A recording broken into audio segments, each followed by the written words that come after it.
Students, पाठीमागच्या लेक्चरला आपण काय बघितलेलं होतं तर general equation of the circle आणि त्याच्यावरचे एक्झाम्पल स्टार्ट केलेले होते. नेक्स्ट पॉईंट आहे आपला आता टँजेंट. आता टँजेंट मीन्स व्हॉट, म्हणजे टँजेंट म्हणजे काय तर स्पर्शिका. तुम्ही 10th मध्ये बघितलेलं आहे स्पर्शिका. स्पर्शिका कशाला म्हणतो आपण बघा, जर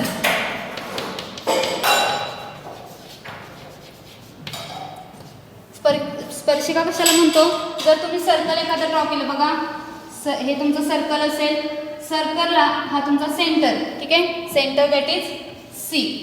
सर्कलला एकाच बिंदूतून छेदून जाणारी म्हणजे वर्तुळाला एकाच बिंदूतून छेदून जाणाऱ्या रेषेला आपण काय म्हणतो स्पर्शिका म्हणतो.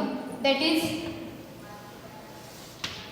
ही तुमची काय झाली टँजेंट. बघा एकाच बिंदूतून छेदून जाते बरोबर. Suppose that point is P of X comma Y. ही तुमची काय झाली स्पर्शिका झाली. म्हणजेच बघा a tangent is a line that touches the circle at only one point. एकाच पॉईंटमध्ये छेदते बरोबर. And that point is called as point of contact. म्हणजे या पॉईंटला आपण काय म्हणतो पॉईंट ऑफ कॉन्टॅक्ट म्हणतो. आता नेक्स्ट पॉईंट बघायचा आहे आपल्याला, इक्वेशन ऑफ ए टँजेंट. बघा नेक्स्ट पॉईंट काय आपला, equation of a tangent to the circle. म्हणजे जर आपलं सर्कल हे स्टँडर्ड सर्कल असेल आणि त्या सर्कलवरती पी ऑफ x1 y1 हा जर एखादा पॉईंट कन्सिडर केला तर आपल्याला त्या टँजेंटचं इक्वेशन काय मिळतं हे आपल्याला बघायचं आहे. बघा equation of a tangent at a point P of x1 y1 to the circle x² + y² is equal to r². म्हणजे जर आपलं सर्कल हे स्टँडर्ड सर्कल असेल तर सर्कलवरती जे आपण टँजेंट ड्रॉ करतोय त्या टँजेंटचं आपल्याला काय करायचं आहे इक्वेशन फाइंड करायचं आहे. बघा कसं फाइंड करायचं. हे आपलं सर्कल आहे,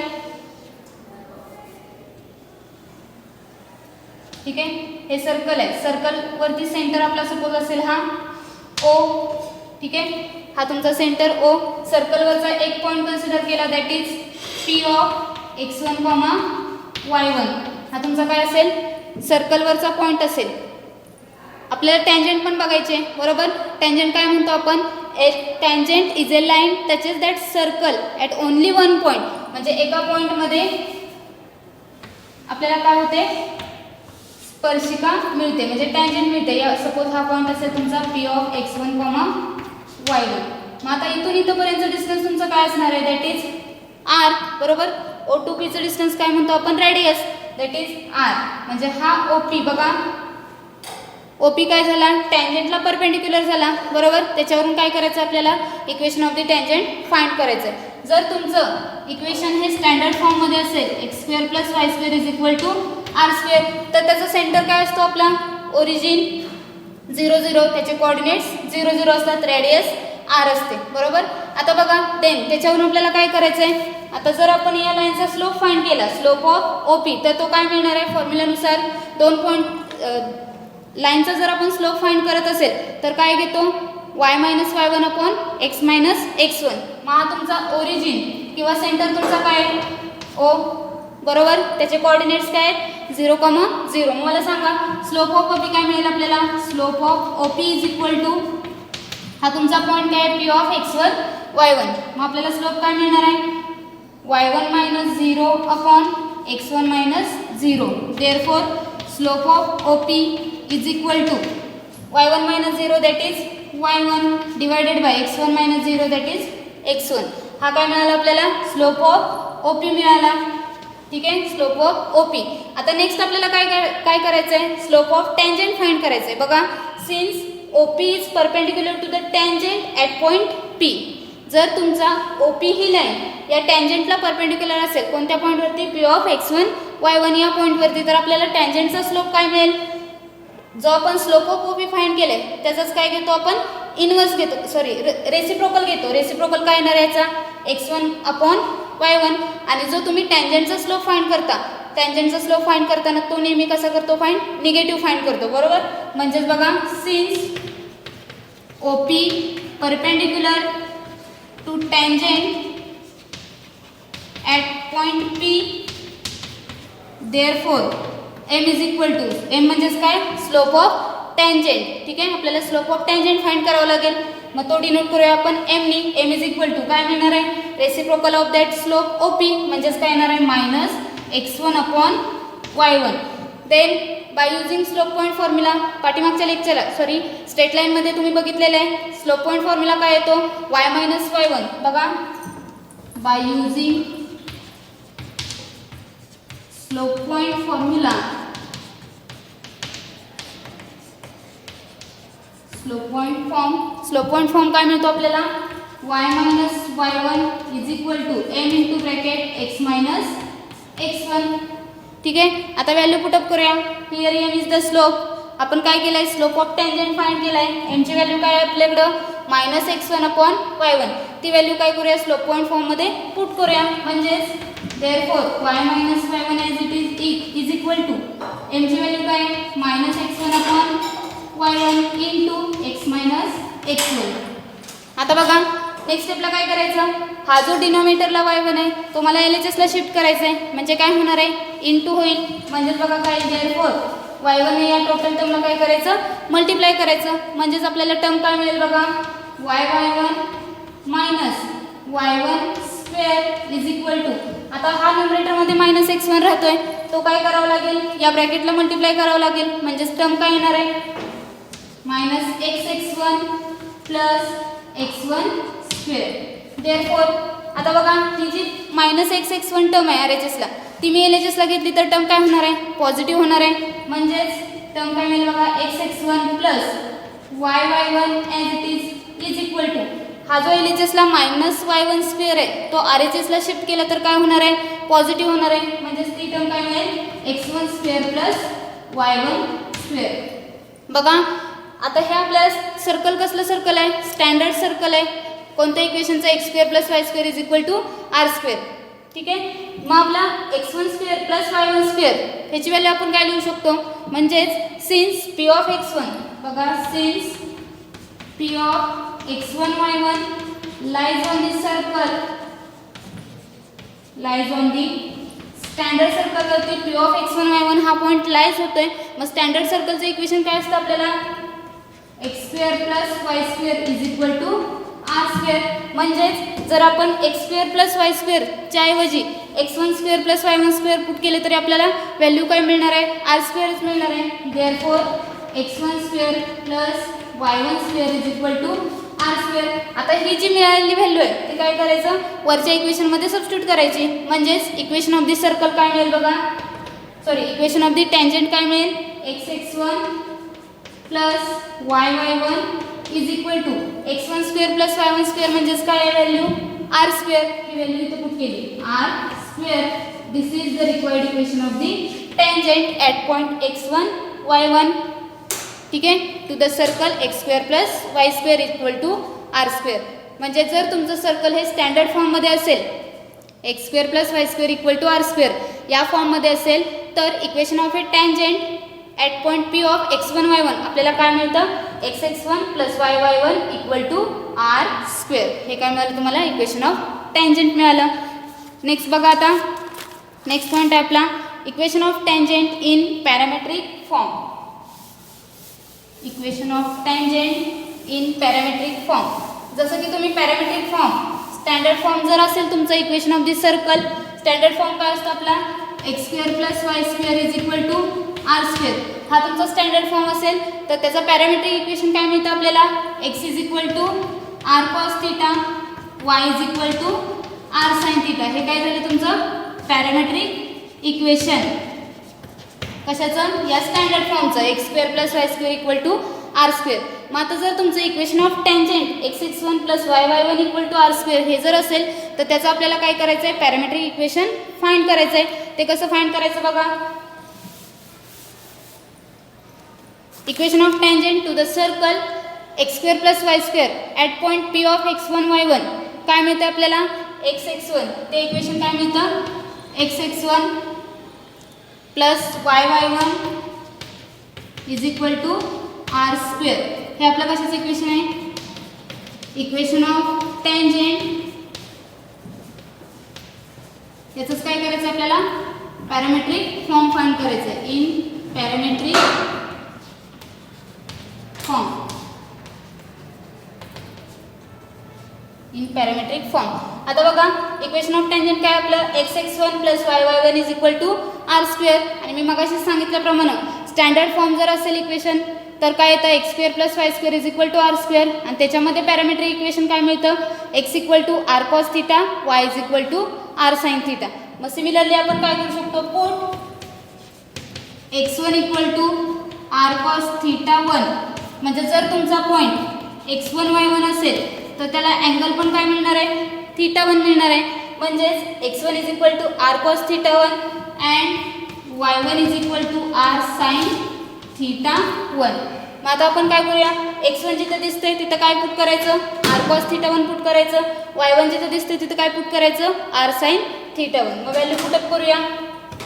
therefore x * r cos θ1 plus y * y1 ची व्हॅल्यू काय आहे r sin θ1 = r². आता बघा दोन्ही टर्म मध्ये तुम्हाला कॉमन काय दिसतंय इथं पण r आहे या टर्म मध्ये पण r आहे. दोन्ही टर्म मधून r कॉमन घेतला तर ब्रॅकेट मध्ये टर्म काय राहील x * cos θ1 plus y * sin θ1 = r². Therefore आता बघा LHS ला एक r आहे RHS ला r² आहे.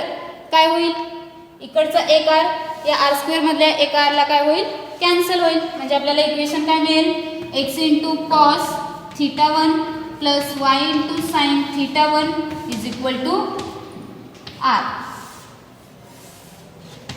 हे काय मिळालं equation of tangent in parametric form. म्हणजे जे तुमचं इक्वेशन ऑफ टँजंट होतं x(x1 + y(y1) = r². त्याचं पॅरामेट्रिक फॉर्म काय मिळतो तुम्हाला x cos θ1 plus y sin θ1 = r. समजलं. नेक्स्ट पॉईंट आहे आपला जसं आता equation of tangent at point P of x1 y1 काय फाइंड केलं तुम्ही x(x1 + y(y1) = r². तसंच equation of tangent at point P of x1 y1 बघा at point P of x1 y1 to the circle general form काय असतो आपला x² + y² + 2gx + 2fy + c = 0. जर तुमचा जनरल फॉर्म इक्वेशन असेल तर त्या इक्वेशनचं आपल्याला काय करायचं equation of tangent at point P of x1 y1 काय मिळतं हे बघा x(x1 + y(y1) plus g into bracket x plus x1 plus f into bracket y plus y1 plus c equal to 0. This is the required equation of the tangent at point P of x1 y1 to the circle x square plus y square plus 2gx plus 2fy plus c equal to 0. म्हणजे general फॉर्मचं equation असेल तर त्याच्या टँजंटचं equation काय मिळतं x(x1 + y(y1) plus g into x plus x1 plus f into y plus y1 plus c equal to 0. Next point आहे आपला condition of टँजन्सी. आता condition of टँजन्सीमध्ये पण एक फॉर्म्युला लिहून देणार आहे. त्याचं एक्सप्लेनेशन काही देणार नाही आहे कारण ते काय तुम्हाला प्रूफ कोणी विचारत नाही. त्यामुळे फक्त फॉर्म्युला पाठ करायचा आणि त्याच्यावरचे एक्झाम्पल सॉल्व करायचं. नेक्स्ट पॉइंट आहे आपला कंडिशन ऑफ टँजन्सी. कंडिशन ऑफ टँजन्सी बघा फॉर्म्युला काय आहे c square equal to a square m square c square equal to a square m square plus a square which is the required condition of tangency and point of contact is equal to minus point of contact at P of x1 comma y1 is equal to minus a square m divided by c comma a square upon c. म्हणजे बघा जर तुम्हाला विचारलं की condition of टँजन्सी find करायचं असेल तर directly formula काय यूज करायचा c square equal to a square m square plus a square and point of contact कसा फाइंड करायचा minus a square m upon c a square upon c. हा काय झाला त्याचा पॉइंट ऑफ कॉन्टॅक्ट. आता next काय बघा जसं की मी तुम्हाला सांगितलं स्टँडर्ड फॉर्म असेल standard form of the circle काय असतो x² + y² equal to r square, त्याचं पॅरामेट्रिक इक्वेशन किंवा पॅरामेट्रिक फॉर्म काय असतो, x equal to r cos theta, y equal to r sine theta. Similarly equation of tangent आपण काय find केलं, standard form असताना बघा हे तुमचं स्टँडर्ड फॉर्म, त्याचं इक्वेशन ऑफ टँजंट काय मिळते आपल्याला, equation of tangent x(x1) plus y(y1) is equal to r square. ठीक आहे. आणि जर तुमचा x square plus Y square plus 2gx plus 2fy plus c equal to 0, हा काय झाला तुमचा जनरल फॉर्म किंवा general equation of the circle असेल तर त्याला इक्वेशन ऑफ टँजंट काय मिळतंय, x(x1) plus y(y1) plus g into x plus x1 plus f into y plus y1 plus c equal to 0. हे काय मिळालं तुम्हाला, इक्वेशन ऑफ टँजंट मिळालं. कधी, general equation of the circle असेल तेव्हा. आणि x square plus Y square equal to r square असेल तर त्याचं पॅरामेट्रिक इक्वेशन काय मिळतं, x equal to r cos theta, y equal to r sine theta. आणि सेंटर रेडियस फॉर्म असेल तर त्याचं पॅरामेट्रिक इक्वेशन काय मिळतं, x equal to h plus r cos theta, y equal to k plus r sine theta. हे सगळे फॉर्म्युले व्यवस्थित लक्षात ठेवायचे. त्याच्यावरून काय करायचं आपल्याला आता एक्झाम्पल्स बघायचे. बघूया आता एक्झाम्पल्स.